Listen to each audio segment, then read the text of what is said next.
फडणवीस यांच्याकडे या मंत्र्यांचा काय रिपोर्ट आहे? विरोधी पक्ष जेव्हा सांगतोय तेव्हा ते दुर्लक्ष करतात, कारण त्यांची मजबुरी आहे. ते कोणाला घाबरत आहेत का?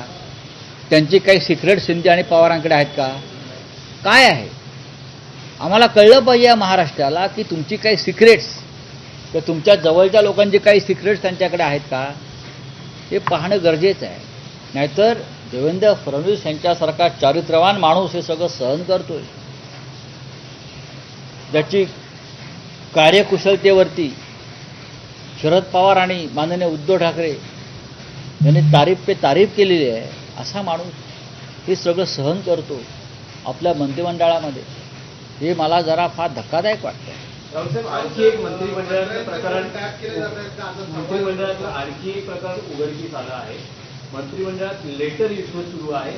सामाजिक विभाग या प्रकरणात लहान गोष्ट आहे. संजय शिरसाट यांनी एक पत्र लिहिलंय की तुम्ही हे बघा, हे सरळ सरळ संकेत आहेत की संजय शिरसाट यांना गाशा गुंडाळावा लागण्याचे संकेत आहेत.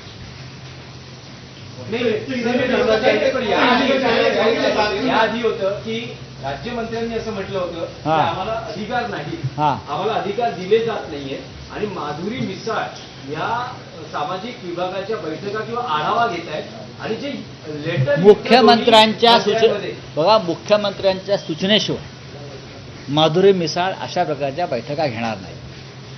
मला माधुरी मिसाळ माहिती आहेत, पुण्यातल्या अनेक वर्ष त्या भारतीय जनता पक्षाच्या कार्यकर्त्या किंवा आमदार आहेत, नगरसेविका पण होत्या. मला वाटतं मुख्यमंत्र्यांच्या सूचनेशिवाय त्या सामाजिक न्याय विभागाच्या बैठका घेतील असं मला वाटत नाही. याचा अर्थ संजय शिरसाट यांना गाशा गुंडाळावा लागण्याची चिन्ह आहेत. एक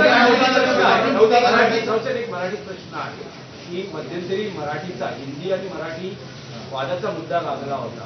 त्या पार्श्वभूमीवर आता असं दिसतं आहे की मनसेचे नेते जे स्वतः चित्रपट निर्माते आहेत, अमेय भोपकर यांच्या सिनेमाचा